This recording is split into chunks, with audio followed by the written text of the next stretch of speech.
देखोगे।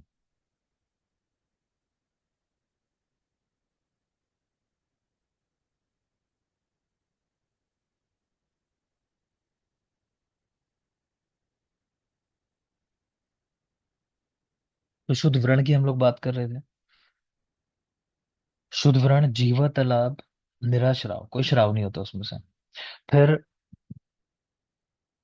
सूत्र 33 में सुश्रुत ने और कुछ 23 में कुछ और चीजें बताई हैं। तो त्रिवीर दोष अनाक्रांत, यानी तीनों में से किसी दोष से भी आक्रांत नहीं होगा। श्याव ओष्ठ, ओष्ठ का मतलब होता है व्रण का जो मुख होता है वो, कि वो श्याव वर्ण का होगा, श्याव ओष्ठ। और पिड़की समा, पिड़की होती है छोटी छोटी पिड़काएं बन जाना। ठीक है। तो जब हीलिंग हो रही होती है ना, हीलिंग शुरू होने वाली होती है, तो ये अच्छा साइन है, मतलब ये कि अब हीलिंग शुरू होने वाली है यहाँ पे। छोटी छोटी पिड़काएं होती हैं। तो त्रिवीर दोष अनाक्रांत, श्यावोष्ठ, पिड़के समा। तो पिड़काएं देख के ऐसा मत लगा देना कि शुद्ध व्रण नहीं है, वो शुद्ध है ना। और श्यावोष्ठ होना भी शुद्ध व्रण का लक्षण है। फिर जो हमें यहाँ पढ़ना है मेनली, जिसके लिए हम ये चैप्टर पढ़ रहे हैं, वो है व्रण चिकित्सा के 60 उपक्रम।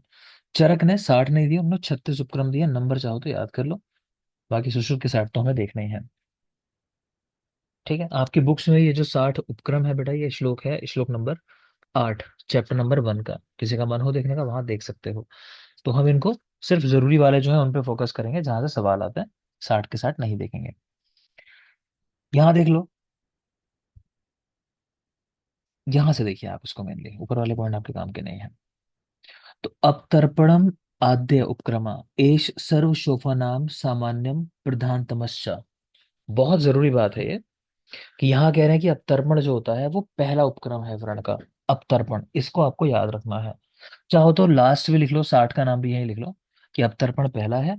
और 60 नंबर में क्या लिखा है उन्होंने, रक्षा विधान, चाहो तो वो भी लिख लो यहीं पर, कि 60 नंबर का जो है वो है रक्षा विधान। लिख लेंगे, पता होना चाहिए।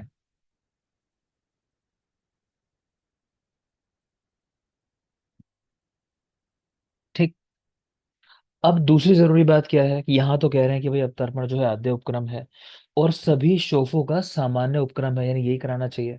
और प्रधान भी है सभी उपक्रमों के अंदर अवतर्पण कराना। लेकिन सुश्रुत ने ही सूत्र स्थान में एक जगह आलेप को भी लिख दिया आद्य उपक्रम। ब्रैकेट में लिख लो कि पहली प्रायोरिटी अवतर्पण को देंगे, और सेकंड प्रायोरिटी आलेप को देंगे। एग्जाम में सवाल आ जाए तो हो सकता है अवतर्पण ना दिया ऑप्शन के अंदर, तो फिर आप आलेप के साथ चले जाना। क्लियर है। देखते हैं आगे। आलेप देख पा रहे हो, आलेप में क्या लिख रहे हैं। वैसे यहाँ आलेप सेकंड नंबर पर दिया है। शोफेशु उत्थित मात्रेषु, शोफेशु उत्थित मात्रेषु, व्रणेषु उग्र रुजेषु। तो कहाँ करना है आलेप, तो शोफेशु उत्थित मात्रेषु, कि आपको शोथ दिखाई दे रहा है, उठा हुआ दिखाई दे रहा है, प्लस व्रणेशु उग्र रुजेशु, कि व्रणों में उग्र रुजा हो रही हो। तो ऐसी कंडीशन में आपको आलेप का यूज करना है। ठीक है। उठा हुआ शोफ है और व्रण में उग्र रुजा हो रही है, तो यहाँ पर आलेप का प्रयोग करना है। पता होना चाहिए आपको कि आलेप कहाँ यूज करना है।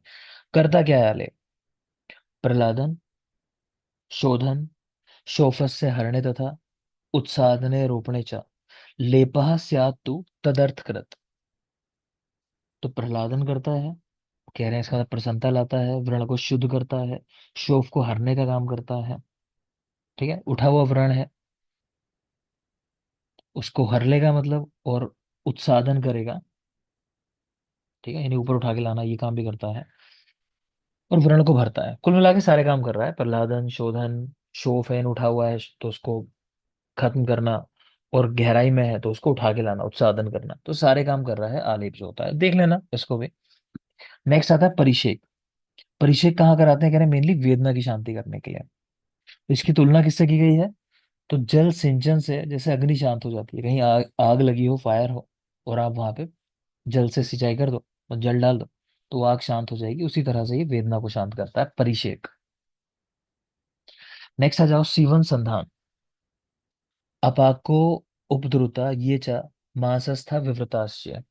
तो सीवन कर्म और संधान कर्म, ये क्या काम कर रहे हैं। तो सीवन कहाँ करना है, देखो पहले देखो विव्रत। विव्रत का मतलब है कि चौड़ा कोई व्रण है, तो आप वहां सीवन करोगे, स्टिचिंग करोगे। ठीक है।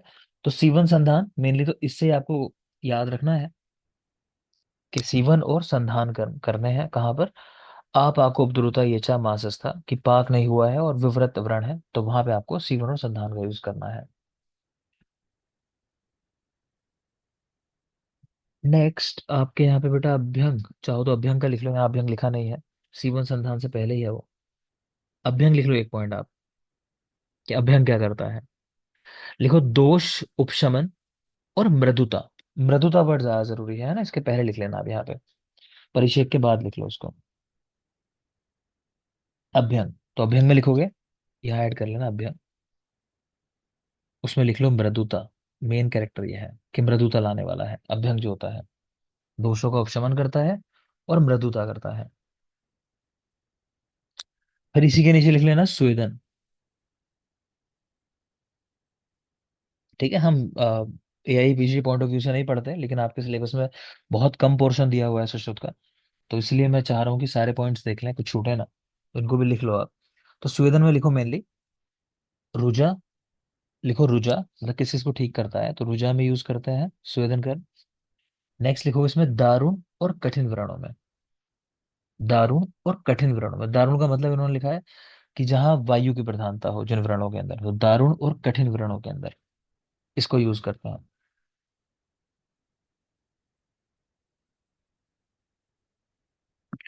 ठीक है, नेक्स्ट लिखो, स्वेदन हो गया। नेक्स्ट लिखो आप, लिखो उपनाहा। उपनाहा लिखोगे, उपनाहा इसी में ऐड करोगे एक और उपनाहा स्वेदन के बाद। तो उपनाहा का फंक्शन लिखो सामने, लिखेंगे।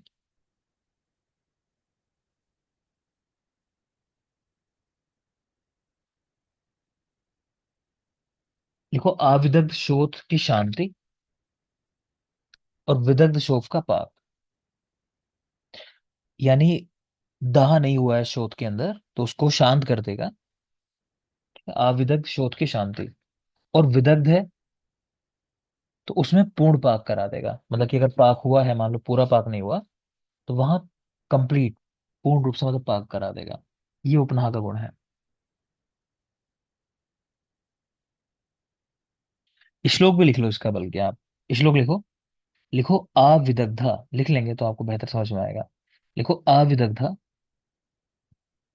शमम याति, शमम, शमम यानी ठीक हो जाना उसका, अविदग्धा शमम याति, कि अविदग्ध शोथ का शमन कर देता है।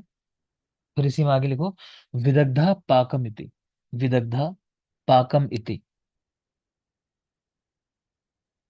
विदग्धा पाकम इति। ठीक, तो मैंने आपको जो ऐड कराया और सारे अब तक बात करो, अगर तो अवतर्पण देखा हमने, अवतर्पण कह रहे हैं कि प्रधान उपक्रम है, पहला उपक्रम है। मैंने आपसे कहा कि अवतर्पण ना दिया हो तो आलेप के साथ भी जा सकते हो। ठीक, आलेप की बात करें तो आलेप कहाँ यूज करना है, शोफेशु उत्थित मात्रेशु वर्णेशु उग्र रुजेशु, तो मेनली याद रख सकते हो जहां उग्र रुजा हो रही है, तो वहां पर आलेप का प्रयोग बताया है। आलेप के फंक्शन है वो कुछ खास है नहीं, मैंने पढ़ा भले ही दिया आपको, तो मैं उसकी बात नहीं कर रहा यहाँ। नेक्स्ट आया था परिषेक, तो परिषेक भी वेदना शांति के लिए देते हैं। कंपेयर कैसे किया, तो जैसे अग्नि शांति कराते हैं जल सिंचन से, तो वैसे कंपेयर किया। फिर है एक अभ्यंग, अभ्यंग से मृदुता आ जाती है, दोषों का शमन हो जाता है। स्वेदन से कहीं रुजा हो रही हो, दारुण कठिन व्रण हो, उसमें शांति मिलती है स्वेदन कराने से। और इसके बाद आपको बताया एक उपनाह स्वेद, मतलब वो भी एक टाइप ही है स्वेद का देखा जाए तो उपनाह वर्ड करके यहाँ लिखा है। एक मिनट बेटा।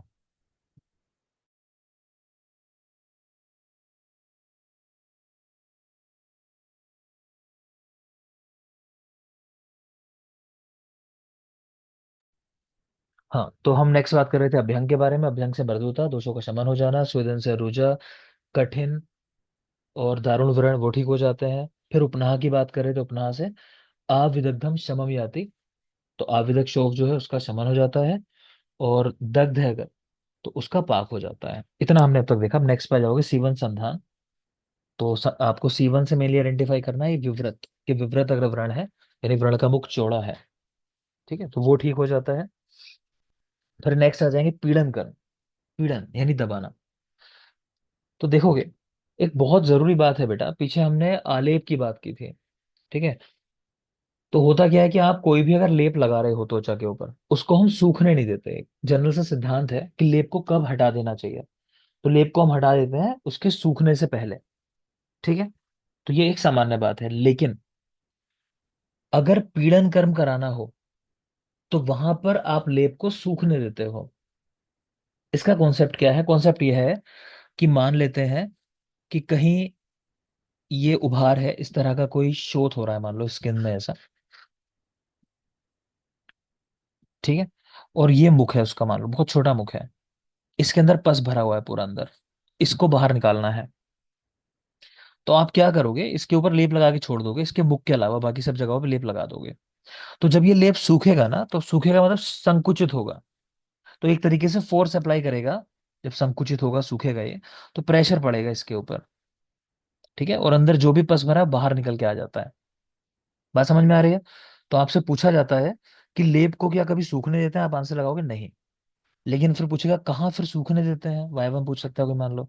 तो अगर पीड़न कर्म करना अभीष्ट हो, यानी आप दबाना उसको चाहते हो कि वो प्रेशर पड़े, तो सूखने देते हैं। तो वही बात यहाँ लिखी है, देखोगे ध्यान से, कि पुए गर्भ गर्भान अणु द्वारान व्रणान मर्म गतान अपीचा। कि पुए यानी पस भरा हुआ है, पुए गर्भान, ठीक है। लेकिन द्वार कैसा, मुख कैसा है? अणु द्वारान, मुख बहुत छोटा है जिससे वो पस बाहर निकलेगा। तो ऐसी जगहों पे आपको पीड़न कर्म कराना है, कह रहे हैं दबा दबा के उसको बाहर निकालना है। तो वही बात यहाँ लिखी है आगे कि इस नॉर्मली हम लोग सूखने नहीं देते हैं लेप को, लेकिन यहाँ पर सूखने देंगे। ठीक है ना? तो मैंने आपको एक्सप्लेनेशन दे दिया क्यों, तो समझ लेना। तो बस ये बात ध्यान रखोगे कि पुए गर्भान अणु द्वारान, इस कंडीशन में क्या कराना है? पीड़न कर्म कराना है।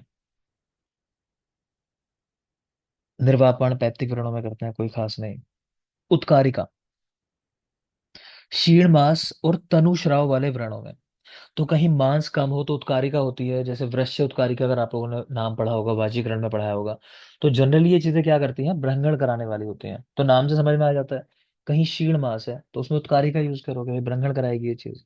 ऐसे द्रव्य यूज होते हैं जो ब्रंगण कराने वाले होते हैं। फिर कषाय का प्रयोग, अंतः शल्यान अणुमुखान गंभीरान मांस संश्रित व्रण। तो कषाय का यूज करना है, खासकर जैसे प्रक्षालन इत्यादि में। तो कहीं आपको लग रहा है कि व्रण में अंदर शल्य है, तो उसको क्लीनिंग कर रहे हो मतलब कषाय से। ठीक है, अणुमुख है, छोटा मुख है, तो उसकी भी क्लीनिंग करने के लिए। गंभीर मांस संश्रित व्रण, गहराई तक स्थित कोई व्रण है, तो उसकी क्लीनिंग के लिए भी तो कषाय का यूज करना है।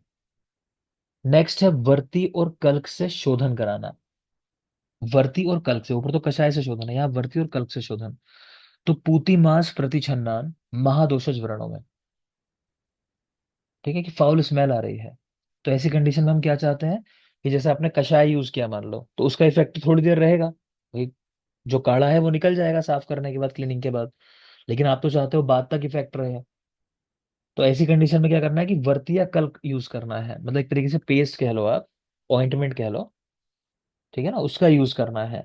तो वहां वर्ती और कल्क है, क्यों? इसका इफेक्ट लंबे समय रहेगा। आपने वर्ती बना दी मान लो, तेल में गीला करके जाते आदि, आपने तेल लिया मान लो, और उसको फिर आपने लगा दिया, तो वो लंबे समय तक बना रहेगा। क्लियर? तो पूती मांस, कहीं फाउल स्मेल आ रही हो, मांस सड़ने लगे मतलब, महादोषज व्रणों में, तो ऐसी जगहों पर वर्ती और कल्क से शोधन कराते हैं। सवाल आते नहीं है, मैं बता दूंगा जहां जरूरी बात होगी। व्रणों में 3-3 दिन पर रसक्रिया करानी चाहिए। मतलब ये कहने का कि जो भी आप चिकित्साएं कर रहे हो 3-3 दिन पर रिपीट करना चाहिए जनरली। नेक्स्ट आता है अवचूर्णन। अवचूर्णन शुभम, जी सर। नाभि नाल कट करने के बाद अगर पाक हो जाए वहां, तो किन द्रव्यों का अवचूर्णन करने की बात आई है?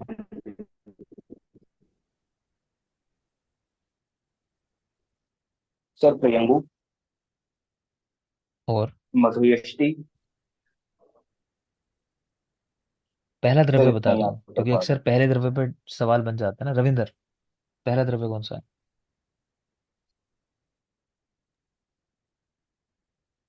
Ravinder, sorry sir. नहीं ध्यान आ रहा, चलो कौन बताएगा? सारे ही सर बोल लूथर। लोध्र। सर लोदर लोध्र LMPDH लोध्र रहे, में। लोद्र मथुक लोद प्रियंको सुरदारु हरिद्रा। अच्छी बात है। अनूप अच्छे जवाब देते हो, है ना? मैं जब भी सवाल करता हूँ अनूप का अक्सर माइक ऑन होता है और आंसर आता है, सही आंसर आता है ज्यादा टाइम। अच्छी बात है। देखो चलो आगे। तो यहाँ भी अवचूर्णन की बात है कि अवचूर्णन कहाँ कहाँ कराना है, देख लेते हैं। तो मेद जुष्टान गंभीरान दुर्गंधान ठीक है, तो ऐसी जगह आपको दिखाई दे रही है कि जहां पर मेद से दुष्ट है व्रण, गंभीर व्रण है, दुर्गंध आ रही है उनमें, कह रहे हैं। ठीक है, तो वहां पर चूर्ण से शोधन कराना, मतलब चूर्णन करना है। ठीक है, तो शोधन वर्ती के कह रहे हैं चूर्ण होते हैं, उनसे ही शोधन कराना, कोई खास बात नहीं, देख लोगे आप एक बार बस। नेक्स्ट आता है रोपण कराना। तो रोपण कब कराओगे? पहले आप व्रण की परीक्षा कर लोगे कि व्रण शुद्ध है, वो आपको मैंने तरीका बता दिया, लक्षण बताए हैं सुश्रुत ने, वो आपने देख लिया। आप कंफर्म हो गए कि अब तक क्लीनिंग वगैरह आपने अच्छे से कर दी, अब व्रण शुद्ध हो चुका है, तो उसमें रोपण कराना है। तो शुद्ध लक्षण से युक्त व्रणों में रोपण कर्म कराया जाता है। किससे कराते हैं? तिल कल्क, स्पेशली याद रखना। जब क्षार कर्म की आप लोगों से बात की थी मैंने, वहां भी बात की थी कि अगर व्रण बन जाए तो वहां तिल कल्क का यूज करना है। ठीक है, तो यहाँ भी देख पा रहे हो, मधु मिश्रित तिल कल्क से। ठीक है, शहद मिला हुआ है तिल कल्क के अंदर, तो इससे कराना है रोपण। तो ये शोधन और रोपण दोनों काम करने वाला प्रयोग है हमारा, जिसमें हम तिल कल्क और मधु यूज कर रहे हैं। तो ये शोधन और रोपण दोनों काम करता है।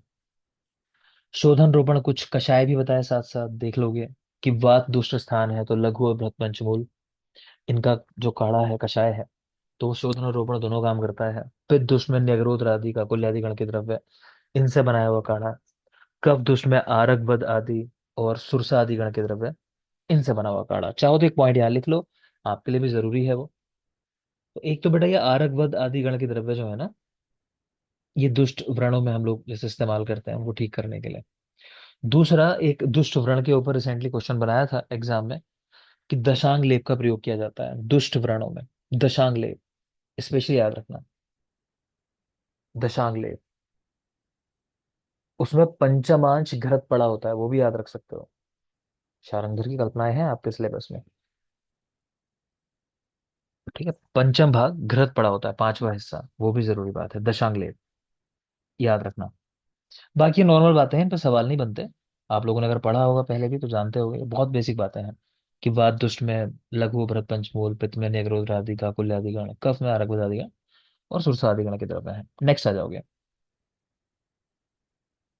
शोम प्रयोग। शोम मतलब वस्त्र कह लो, चाहे रुई समझ लो, कॉटन, जो भी समझना चाहो, कि उसका प्रयोग करते हैं लेखन और धूपन कर्म के लिए। लेखन और धूपन कर्म के लिए। नेक्स्ट आता है अभ्यंग। अच्छा, ये पेज पहले लग गया, इसीलिए छूट गए पॉइंट। ठीक है, चलो कोई बात नहीं, आपको मैं ऑलरेडी पढ़ा चुका हूँ। बट अभ्यंग जो होता है, दोषों का उपशमन करता है, मृदुता करता है, स्वेदन जो है रुझावान दारुण कठिन व्रणों में कराते हैं। अब तो हम ये पढ़ चुके हैं, कोई बात नहीं, एक पेज आगे पीछे लग गया वो। विमलापन, स्थिर मंद रुझा वाले शोथ में कह रहे हैं कि अभ्यंग स्वेदन कराना चाहिए। ये पॉइंट देख लो, चलो ये जरूरी है। विमलापन, विमलापन का मतलब क्या है? जैसे आप लोगों ने देखा होगा, लाइपोमा की हम लोग बात करते हैं, तो लाइपोमा की ये पहचान होती है कि वो ना मूवेबल होता है एक तो स्किन के नीचे, और दूसरी बात है कि वो मूवेबल इसीलिए कि उसका कहीं कोई कनेक्शन नहीं होता है। ठीक है, लेकिन कई बार क्या होता है कि लंबे समय कोई चीज कहीं पड़ी हुई है, तो कुछ ना कुछ कनेक्शंस डेवलप हो जाते हैं उसमें आसपास थोड़ा। तो उन कनेक्शंस को लूज करने के लिए ना हम लोग ये कराते हैं कई बार कि स्नेहन स्वेदन करा के, जब उसकी सर्जरी खासकर हो रही होती है, तो स्नेहन स्वेदन करा दिया, उसको थोड़ा सा फिंगर से मूव करने की कोशिश की, तो उससे वो जो कनेक्शंस बने वो टूट जाता है। ठीक है, तो कुछ ऐसी चीज मान लो आप विमलापन होती है। ठीक है, तो इसमें क्या करना है? पहले अभ्यंग स्वेदन कराना है, उसके बाद अंगूठे से, वेणु से, नाड़ी से, कहीं कहीं दंड से भी लिखा हुआ है, यानी कोई स्टिक वगैरह, उसकी सहायता से। तो आप ये याद रख सकते हो, इनकी सहायता से मर्दन कराना है। तो सवाल पूछ चुका है विमलापन में किसका प्रयोग करता है मर्दन करने के लिए, तो दंड और अंगुष्ठ स्पेशली याद रखना, बाकी वेणु नाड़ी भी लिखा हुआ है, ये चीज याद रखोगे। कहाँ करा रहे हैं विमलापन? तो स्थिर मंद रुजा शोथ के अंदर। तो जैसा मैंने कहा, स्थिरता कब आएगी? जब कोई कनेक्शन बन जाएंगे। ठीक है, तो अभ्यंग स्वेदन कराना है और मर्दन करना है, तो ये है विमलापन।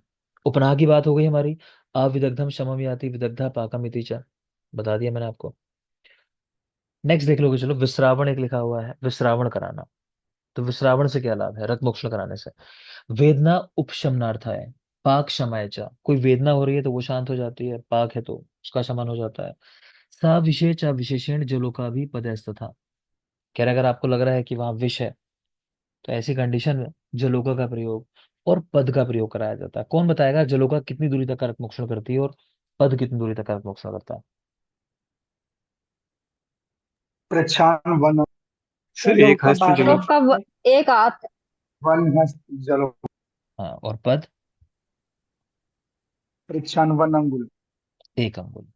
ठीक है, तो याद रखना, जलों का एक हाथ तक का रक्तमोक्षण करती है, और ये पद या प्रच्छान जिसको बोल देते हैं, ये 1 अंगुल दूरी तक का रक्तमोक्षण करता है।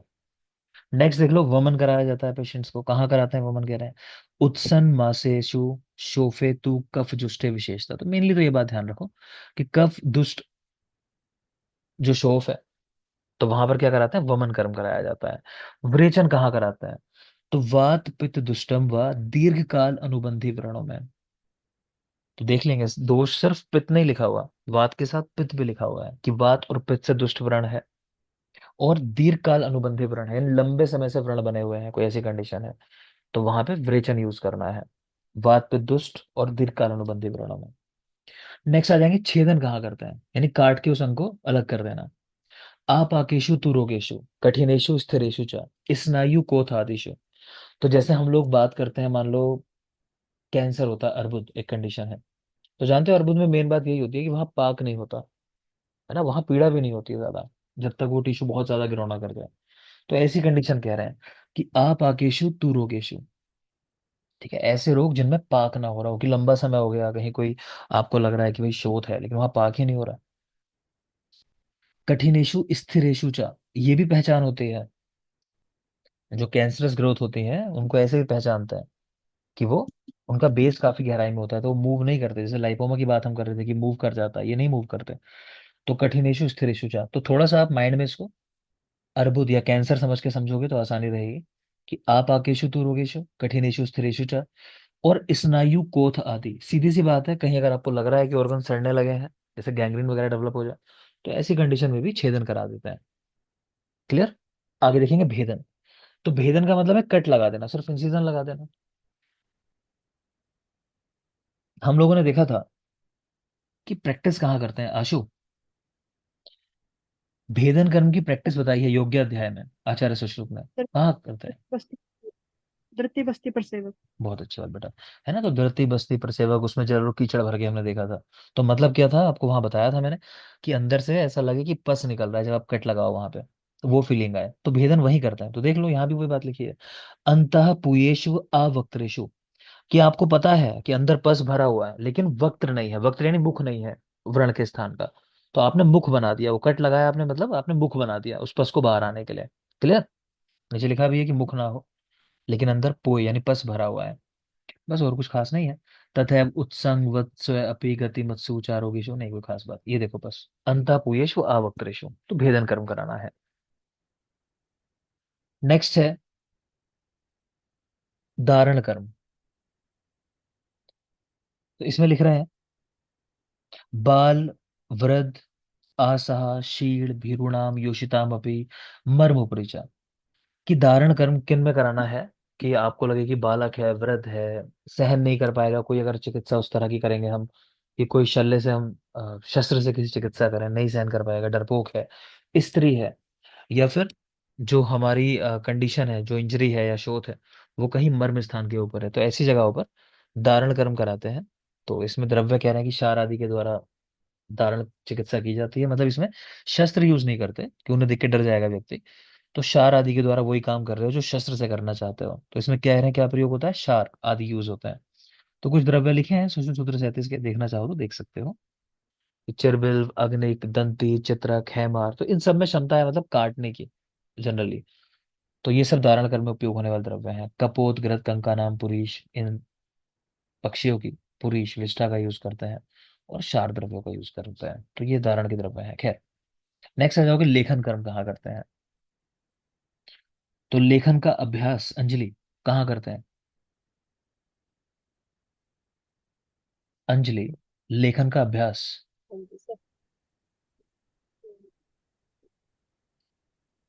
पंकज। संपूर्ण चर्म पूर्ण चर्म। संपूर्ण नहीं है वो वर्ड, कौन बताएगा एग्जैक्ट वर्ड बोलो। रोम रोम सर सर सर्वम बड़े चैनल चर्म। आए आते थे। सा रोम चर्म, आपको बताया मैंने, ये वहां करते हैं। लोकेश, सीवन कर्म का अभ्यास कहाँ करते हैं, सीवन। सर स्किन, इसके नहीं, व्यूअर स्किन के ऊपर। श्लोक के शब्द चाहिए मुझे। और सर सर सर और कोई बोलो। चरमंते चरमान। चरमंते अंत वर्ड बोल दो हाँ बस। सर हाँ आंसर ठीक है, तब मुझे चरमंत अंत वर्ड से मतलब है, अंत शब्द बोलोगे तो आंसर सही है, वरना सही नहीं है। ठीक है, देखो चलो आगे। तो लेखन की खैर बात कर रहे हैं। तो कठिन, स्थूल, व्रत, दीर्घमाण, कठिन उन्नत मास वाले व्रणों में सम निरवशेष लेखन करें। तो मेन बात क्या है कि लेखन कर्म कैसा करना है, सम रूप में करना है। यानी जहां पे भी आप रब कर रहे हो, वो लेखन कर्म स्क्रैपिंग कर रहे हो, तो वहां पे इक्वल हो जाए, ऊंचाई नीचाई ना हो। निरवशेष मतलब कुछ भी बचे ना। जैसे मैं बार बार बात करता हूँ आपसे कि स्क्रैपिंग की, शेविंग के समय जो शोप वाला जो होता है, वो बार्बर जो होता है, वो एक बार पहले फोम लगाता है, अच्छे से क्लीनिंग करता है, फिर दोबारा से भी करता है। वो क्यों? वो देखता है कि उसे लगता है जरा से भी कहीं हेयर की उसको ग्रोथ दिख रही होती है, तो उसको भी निकाल देता है। तो उस तरह से समझ लेना है। तो सम रूप में और निरवशेष लेखन कर्म करना है। बाकी एक बार ऊपर की लाइन पढ़ लो। कठिन, कठिन, स्थूल, व्रत, दीर्घमाण, कठिन उन्नत मास वाले व्रणों में। खैर वो खास नहीं है। नेक्स्ट आ जाओ, आहरण कर्म कहाँ करते हैं? आहरण यानी खींचना। ठीक है, कर्णिका, कर्णिका यस सर कहाँ करते हैं आहरण कर्म का यस अभ्यास? सर वो बिल्व फल बिल्व फल मज्जा बिल्व फल मज्जा अमृत पशु दंत इनमें सर आरण और कोई कुछ जोड़ना चाहेगा इसमें? सर पनस पनस फल बिंबी फल मज्जा। बत्तीस के दंत हाँ और सर पनस और बिम्बी भी है ठीक जी है ना? सर पनस चलो बिम्बी ठीक बिल्व है, फल मज्जा तो याद रखोगे बिल्व, पनस, बिंबी। ठीक है। तो आहरण कर्म कहाँ करना है? संवृत, असंवृत, आस्येषु, व्रणेषु। तो दोनों व्रणों में कह रहे हैं, संवृत हो चाहे असंवृत हो, तो वहां कर सकते हो, कोई खास बात नहीं। मतलब ये कवर्ड हो चाहे नॉन कवर्ड हो, आपको तो बस उसको पकड़ना है। कुछ भी इस तरह की चीज तो खींच के बाहर निकाल देना। आगे चलेंगे, उत्सादन। परिशुष्क, अल्पमांसा नाम, गंभीरा नाम, तथैव च। तो उत्सादन, अवसादन दो शब्द हैं, नाम में छिपा हुआ है पूरा कि क्या होगा इसमें। उत्सादन का मतलब है चीजों को वापस उठा लेना ऊपर की तरफ, और अवसादन का मतलब उसको दबा देना, मतलब ऐसी चीजें देना कि वो कट के गहराई में पहुंच जाए दोबारा। तो उत्सादन किससे कहाँ करोगे? जहां परिशुष्क, अल्प मांस, गंभीर व्रण हो, है ना, सूखी हुई जगह है, मतलब वहां बिल्कुल मांस नहीं है या अल्प मांस है, तो वहां उत्सादन करो, उसको उठाना है वापस।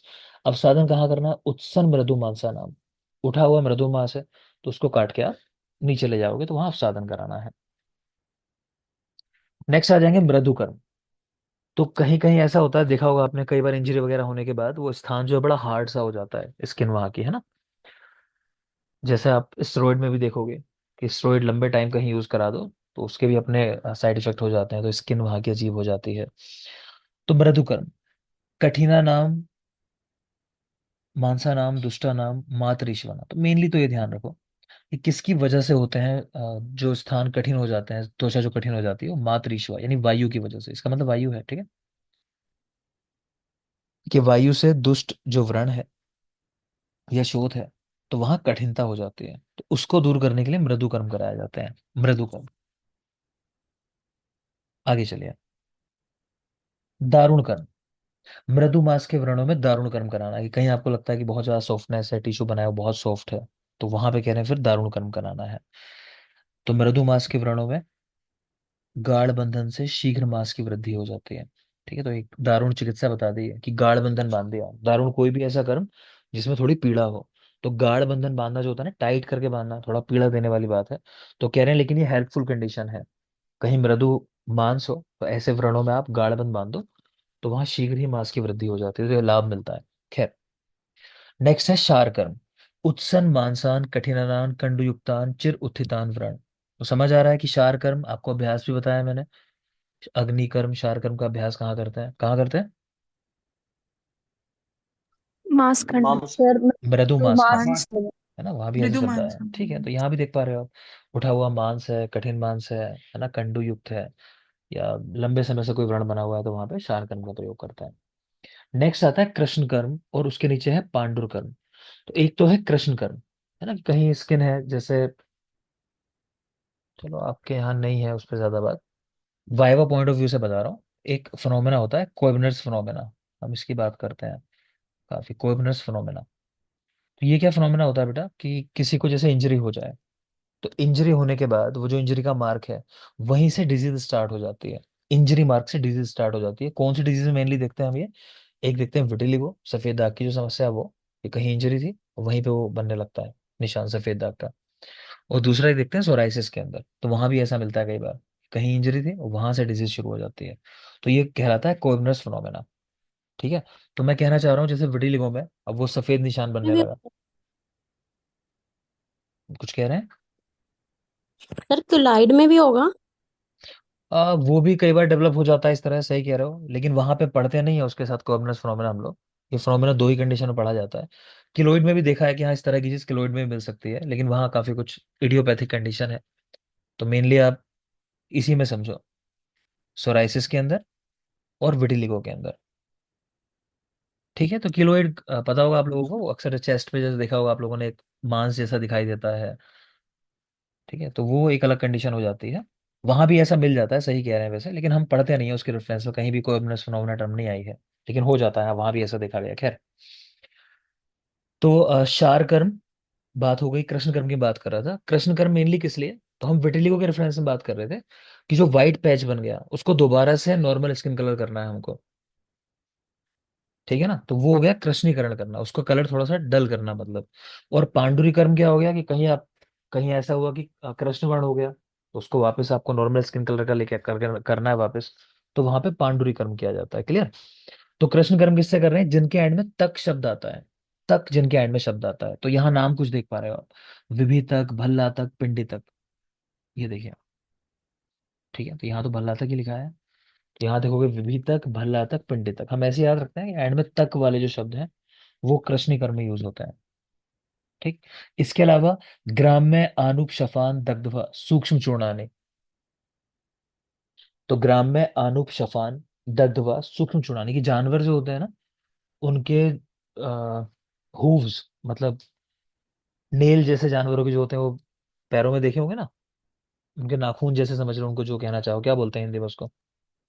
खुर बोलते हैं खुर। सर। हाँ खुर करेक्ट। खुर बोल। खुर जो बोलते हैं ना, तो उन्हें कह रहे हैं जैसे उनको जला के आपने उसका सूक्ष्म चूर्ण बना लिया, तो उसका भी यूज करता है। तो उसका यूज हेयर ग्रोथ के लिए भी है। एलोपेशिया जैसी कंडीशन में भी बताया गया है, वो आगे देखेंगे हम, तो वो भी आया, वहां भी आया है। तो ग्राम में आनुप शफान दग्धवा सूक्ष्म चूर्णानी, उनका सूक्ष्म चूर्ण, तो वो भी यूज करता है। नेक्स्ट है पांडुरकन। तो इसमें क्या यूज कर रहे हैं, सप्तरात्रम स्थितम क्षीरे छागले रोहिणी फलम, कि 7 रात्रि का अजा के दुग्ध में रखा हुआ रोहिणी फल। ऐसे ही याद रखना, 7 रात्रि तक दुग्ध में रखा हुआ, अजा के दुग्ध में रखा हुआ रोहिणी फल, बिल्कुल इसको याद रखोगे। इन्होंने रोहिणी को हरितकी का एक भेद कहा है, तो डाउटफुल चीज है, लेकिन फिलहाल नाम याद रखोगे, रोहिणी फल। यहाँ पे कुछ और नाम लिखे हुए हैं, शारंगधर में ध्यान अगर कर पा रहे होगे तो रोहिणी, कंक, श्रवण, टुंटुक, तो ये नाम दिए हैं पांडुरी कर्म में, तो ये भी आप देख सकते हो। आगे चलिए, प्रतिसारण। प्रतिसारण किससे करना है, तो कुक्कुटांड कपालानी, कतकम, मधुकम, समम, कोई खास बात नहीं, देख लेंगे। एक्सेल की बात कर रहे हैं, कतक, मधुक, यष्टि मधु, के इन द्रव्यों से उस स्थान का जहां पर शोफ है उसका प्रतिसारण करना है मतलब। नेक्स्ट देखोगे रोम संजनन, ये जरूरी बात है, रोम संजनन भी और लोम अपहरण भी, दोनों पे सवाल आते हैं, जैसे कृष्णीकरण और पांडुरीकरण पे मैंने कहा, पांडुरीकरण में रोहिणी फल और कृष्णीकरण में तक वाले, तो विभि तक, भल्ला तक और पिंडी तक आपने देखा। यहाँ देखो रोम संजनन के लिए यानी हेयर वापस लाने के लिए क्या यूज करते हैं, तो हस्ती दंत मसी, बहुत बहुत जरूरी है, बिल्कुल इसको याद रखना। हस्ती दंत मसी रसांजन के साथ, इसके बारे में लिखा हुआ है, चाहो तो लिख सकते हो, कि हथेली पर भी इसमें बाल आने की क्षमता है, ऐसा स्टेटमेंट मिलता है इसके बारे में, कि इसका यूज करने से हथेली पर भी बाल आ सकता है। हस्ती दंत मसी और रसांजन प्रैक्टिकली लोगों ने देखा है, ऐसा नहीं मिला। खैर, भाव प्रकाश, उन्होंने अजय दुग्ध को भी रखा है रोम संजनन द्रव्यों के अंदर। और देख पा रहे हो, चतुष्पादा नाम त्वग रोम खुर शृंग अस्थि भस्मना, कि 4 पैर वाले जो जानवर हैं उनकी त्वचा, रोम, खुर, उनको जला के मतलब सींग इत्यादि, तो उनकी भस्म बना के तो उसका प्रयोग करने की बात कर रहे हैं।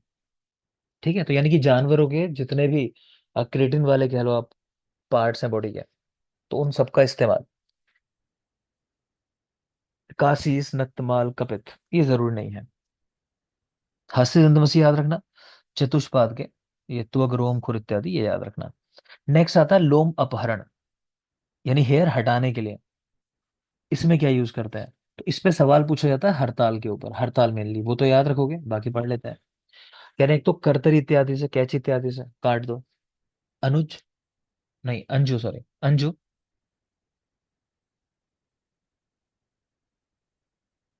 अंजू।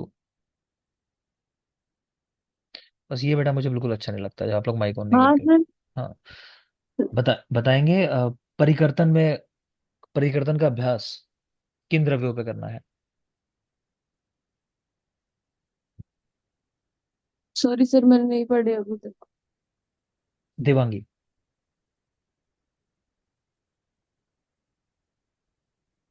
देवांगी, हाँ जी सर। बेटा कहाँ करते हैं अभ्यास?